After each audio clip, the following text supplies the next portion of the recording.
Guess what? Another day, another podcast.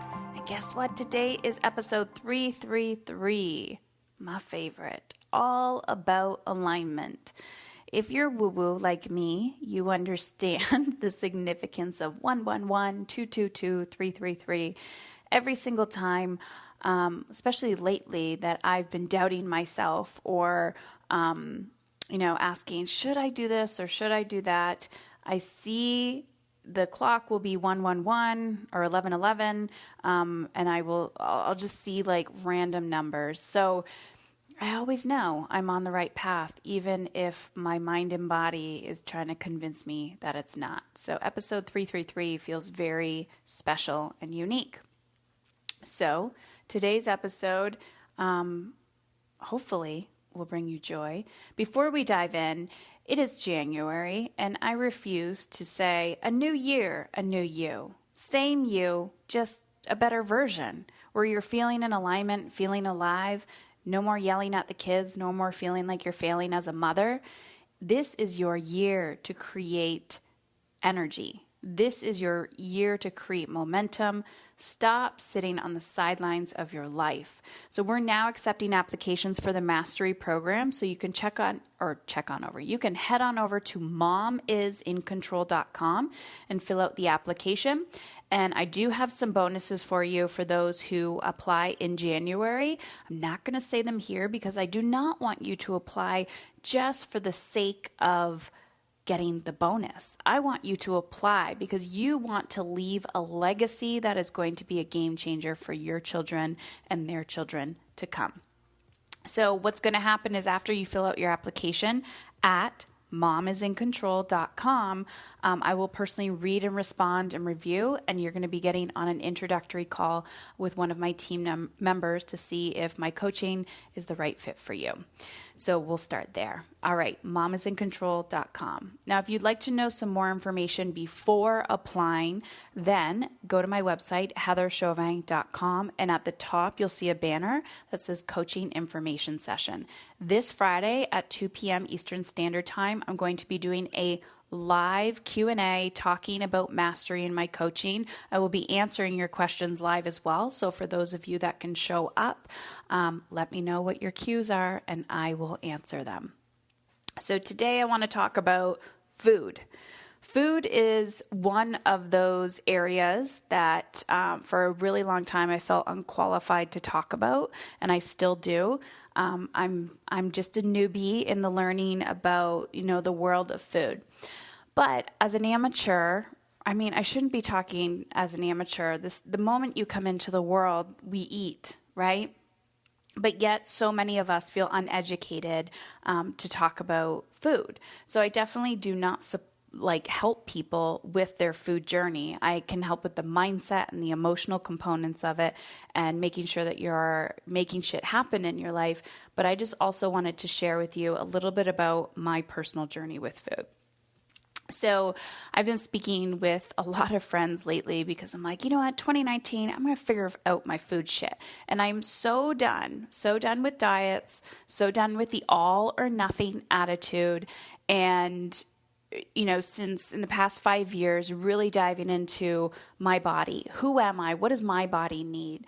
And what I find so often is experts, right, telling me and us what we need to do. But realizing that expert is coming from their own belief system, their own education. And this is kind of the filter that we've learned to navigate our world through food. You see those government-run, what are they, like the food pyramid of you need to have this much on your plate. And you see those, like my kid's school serves chocolate milk and, are trying to brainwash everybody that this is good, this is healthy. I'm sorry, but pretending that chocolate milk is healthy, no wonder why we're all extremely fucked up when it comes to understanding food. So I've stripped a lot of that away, and I try to get quiet with myself and say, Heather, How do you want to feel? If you've been listening to me for a while, you understand that I put a big emphasis on how do you want to feel in your life. And I'm pretty sure it's not angry, depleted, unmotivated, and frustrated. You want to feel alive. You want to feel strong. You want to feel whole. You want to feel complete, content, free. But how do you get there? Food is just one tool. So this year I decided to take a whole different approach to food. And I read up on like keto, paleo, the Whole30, veganism, vegetarian, all of this. And I've been studying a lot with other healthcare professionals and listening to their perspective. But the interesting part about this is I'm curious. I am not grabbing onto or trying to dive into one modality of choice. I listen to everybody and I say, what lights me up? What feels good to me? What works and what doesn't work? And the universe listened, and it just so happened that last week or the week before, I was on a girls' trip, and there was there was how many? 5 of us? No, there was 4 of us. And was there 4 of us? 1, 2, 3. No, there's 5 of us. 5 of us. And it just so happened. So was the only person there who wasn't a big foodie. And when I say foodie, what I mean is a lot of these friends have either written books on food, they own a restaurant that's, foodie, food place. Like all of these people have taught me about food, but did in different modalities. One's paleo, one's keto, one is, used to be vegan, vegetarian. And it was so interesting to watch them with their food choices, their beliefs, their stories around food, their journeys, hearing their journeys of how they started as one thing and then now have transitioned into another. And I wanted to share some aha moments with you because it was really important because as a, individual who's diving into their food journey, what we typically do is we seek out professionals and we grab onto their one mindset, right? We get that one cookbook and we're like, okay, all or nothing. I have to eat everything in here and I can't go outside the lines. And if I go outside the lines, I'm a failure. And I'm done with that. I'm done beating myself up because I chose to grab a few French fries off my kid's plate. I'm done beating myself up because I was craving a piece of cheese and I grabbed a piece of cheese. I just want to fucking love myself. And if I can't be kind to myself when I make a choice that is outside of the norm of what I'm supposed to be doing and it doesn't work for me, then therefore I'm just going to stop doing it. And I wouldn't say that, my whole life I yo-yo dieted because I didn't. For a very long time, I didn't eat. And it wasn't because I thought I had an eating disorder. It was because I was so confused and paralyzed in this food overwhelm. And people spreading their dogmas and trying to be this all or nothing mentality that if you eat, an apple that isn't organic, you are going to die from pesticides. And the truth is there's a lot of fear in the food industry. Do I agree that, genetically modified organisms are changing our genetics? 100%.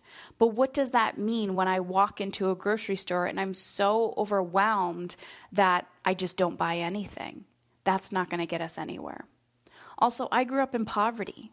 Bologna sandwiches, that was the thing that I ate for lunch and dinner. So then I hear people talking about, well, it's what we ate, but that, I didn't have choice back then. Now I do have choice. So do I make better choices? There's just so many debilitating questions that we can ask ourselves when it comes to food. So number 1, this is what I learned. There's a lot of fear in food, just like I said. And I'm choosing to live my life in a place of abundance and not food. Therefore, even if for some reason, and even just thinking about this makes me want to get sick, but for some reason I'm about to put a McDonald's Big Mac in my mouth, if I believe in my mind that this is healthy for me and it makes me feel good, then I deserve to eat this. Who cares? We need to stop judging people on their food choices. Those are their choices. So if someone grabs an apple and it's not organic, stop fucking judging them. There's a lot of fear in food. And when your thoughts are based in fear, you're going to get sick. Why? Because what you think, you will manifest. I was saying to my friend one time, because when I went through chemo, people had, their judgments about that too. And I did too, because I was all, let's go green and, let's be eco-friendly and, chemo will kill you and all of that. That's a whole nother conversation. But I remember looking at it thinking, thank you, thank you, thank you, and giving it so much love. And I truly believe we need to start doing this more to our food. Thank you for nourishing me. Thank you for being available to me. Think about how many people in the world do not have access to food. Right? Other countries where children are literally starving to death. And here we are saying, oh, that apple isn't good enough. How else in your life are you manifesting from a place of fear? Whether it's in food or parenting or money or your career or your health. So start asking yourself, how can I change my fear-based thoughts into gratitude, into abundance? Second, trust the healthy stuff your body craves. So we all know that there's cravings, right? I crave chips all the time. I'm doing my best. I will not say in 2019, I will not eat chips, but my intention is to drink more water or eat something else before I eat the chips, and I haven't eaten any yet, so woohoo. But I want you to start trusting the healthy stuff that your body craves. I have a friend, and she had Crohn's, and which led her to a plant-based lifestyle. She was either vegetarian or vegan for years and years and years, and it truly helped her with her Crohn's. But what happens was she was coming from a place of fear because she was always afraid that if she ate something, it was going to give her Crohn's because she would shit blood and it was awful. And what happened was she eventually she got breast cancer.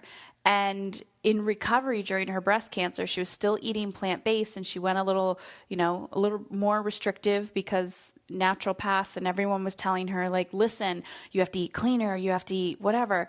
And she realized there was a lot of fear in her mind about disease and food. And she had this aha moment.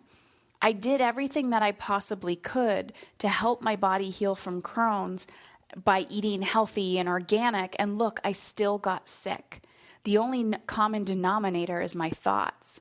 And so she started craving meat, and she started eating meat, and there was a lot of backlash because the community knew her as this like vegetarian or vegan, and I say vegetarian or vegan because I don't remember which one she was, but they gave her a lot of shit for this, and she thought, I'm making a choice for my body, and it was so symbolic for what society does. When we make intuitive choices and own what we want and desire, people are like, that's not good enough. So again, this whole journey through food taught her more than just trusting herself. It was trusting herself, it was taking her power back, but it was also really tapping into how much fear was around food for her. And she introduced meat back into her life, and a lot of people didn't like it, and her body healed, and she feels amazing. So she really taught me to trust the healthy stuff that your body craves. Because if your body is craving something, it's saying, listen to me, listen to me. And it's a direct correlation with what I always say, like, what do you want? What do you crave? What do you desire? But never did I associate that with food before. It was always like, oh, I want to go on an adventure, or I want, to buy myself a new outfit, or I want to be able to, play a board game with my children without being frustrated, or I want to be able to put my kids to bed and read them a book without saying, hurry up, hurry up, hurry up. So seeing that what we crave in our lives, whether it's with our children, our families, our careers, our bank accounts, is directly in alignment with our relationship with food. Number 3. Do what you feel called to try and make it your own. What type of eating do you feel called to try? Do you want to go in a paleo route? Do you want to go in a keto route? Do you enjoy veganism? Do you enjoy vegetarian? Do you want to try a Whole30? Try it. But you don't need to be so restrictive. There's things with guidelines. And I'm a huge fan of sustainability. That because you try something, it doesn't need to be this all or nothing mentality. And then after your 8 weeks or your 30 days, you're like, oh, okay, good. Now I can binge on the bad stuff. And you end up right where you were before you started. The importance of independence, especially emotional independence from food and taking back control of your life, is sustainability. So be curious and educate yourself. Like, okay, cool. What are the rules in this quote unquote lifestyle change? What works for me? Ooh, what am I really going to resist in this process? And lean in that direction. Maybe the first week you're just introducing, I don't know, more veggies. Maybe you're introducing more water. Whatever it is, it's the sustainability approach that you're making a commitment for long-term change and not just a quick fix like, oh shit, I'm going on vacation. I'm going to be on a beach in 30 days. So now I need to lose all this weight because I'm so insecure in my body. That is not a mom in control. Eat what you want. Number 4, eat what you want. Everything your body. Okay, I can't read my writing. Oh my God. Okay, eat what you want. Eventually, your body won't tolerate the shit once you start respecting and fueling it with the good stuff. So I don't know what I meant by this, but I can't read my writing. My point was, eat what you want, and eventually your body won't tolerate the shit anymore. And when I wrote this out and I was thinking about it, I thought, oh my gosh, this is so brilliant. This is just self-respect, right? I talk a lot about this with my clients in parenting and relationships. When you create a boundary or you start, a routine and you're working out and you're eating healthy, all of a sudden you question yourself, like, how did I live the other way? How was I that person before? You start to create these healthy boundaries with yourself, and the self-respect starts to come in. And when you do that, and you say, oh, I want that piece of pizza, eat that piece of pizza, but your body is now collaborated with this nutrient-dense food, and it's saying to you, excuse me, Heather, that's shit. Therefore, I'm going to make you feel like shit. But when we're so used to eating crap and treating ourselves like crap, it builds and builds and builds and builds, and we don't know what any other way of being in the world. It's also a form of self-punishment.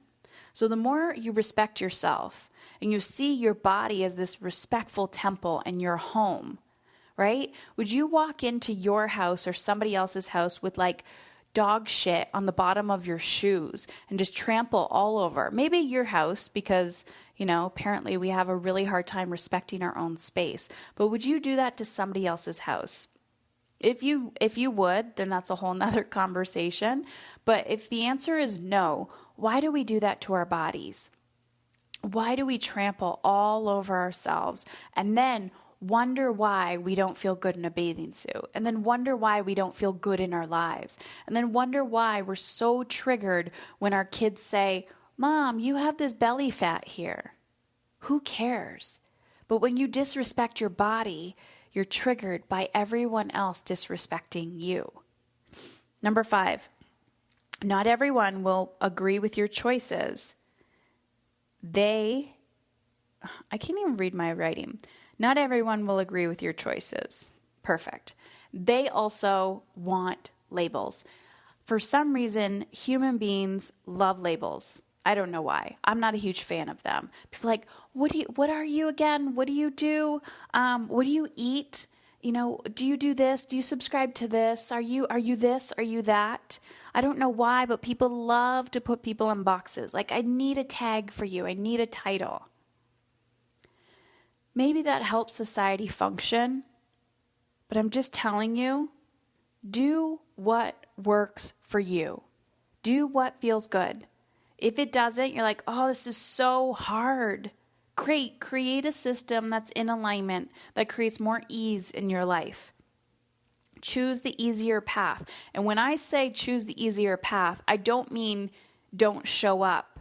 I mean, if you're beating your head against the wall and then someone's like, why don't you just open the door? That's what I'm talking about with the easier path. Awesome.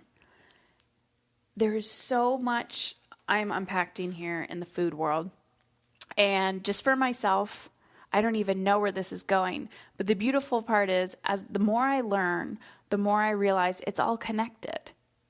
So people will come in, they'll, work in the mastery program with me, or they'll work with me one-on-one, and they'll say to me, I need help with parenting. That's where I want to start. But I'm also struggling in this relationship and over here and over here. And I'm like, well, let's get started. It's all connected. There is a way to create sustainability in your life, to create ease and flow, to feel that abundance, to get out of fear. And yes, fear will always be there. It will creep back in. So when it does, you can stop it dead in its tracks. But I'm telling you, Mama, you got to be committed to this process. You can't just say, well, I bought the book. You got to implement the strategies inside the book. And that is going to create your legacy. I look forward to reading your application. Head on over to momisincontrol.com. And if you're still on the fence and you're not sure, then go to my website, heatherchauvin.com. You'll see at the top, there's a banner there. It says coaching information session. Let me know your questions and I will answer them on Friday at 2 p.m.